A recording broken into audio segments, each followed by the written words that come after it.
Nga kjo e hënë, deputeti socialist Koço Kogdhima nuk do të ulet më në karrigen e ligjvënësit në Kuvendin e Shqipërisë. Kjo pasi gjykata kushtetuese konstatoi papajtueshmëri të mandatit të deputetit.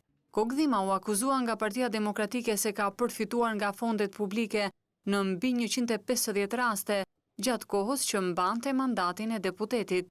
Pas publikimit të vendimit në faqen e gjykatës kushtetuese, socialisti pohoi se do të vijojë të mbaj funksionet e tij në parti, ndërkohë përmes një reagimi në rrjetin social Facebook, Kogdhima shkruan: Sot gjykata kushtetuese vendosi pranimin e kërkesës së Partisë Demokratike për konstatimin e papajtueshmërisë së mandatit tim të deputetit. Nuk do të bëj asnjë koment rreth vlerësimeve tona për integritetin e gjykatës, profesionalizmin apo për influencimin e saj në këtë proces tërësisht politik, qysh në nisjen e tij 2 vjet më parë. Do të presim vendimin e arsyetuar për të kuptuar më mirë dhe plotësisht natyrën e këtij gjykimi. Në këtë orë kam marrë qindra mesazhe nga të gjithë anët e Shqipërisë, por veçanërisht nga socialistët e bazës dhe mbështetësit e Partisë Socialiste, nga miq dhe të njohurit e mi.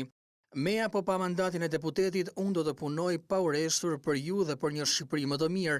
Rruga ime në politik nuk mbaron këtu. Ajo është vetëm në fillimet e saj. Mbyll reagimin e tij në Facebook Koço Kogdhima. Vendin e tij në parlament do ta zërë Edmond Leka, kandidati i 7 në listën për deputet në qarkun e Vlorës në zgjedhjet e përgjithshme parlamentare të 2013-s. Aktualisht Leka mban postin e kreut të degës së Partisë Socialiste në Vlorë.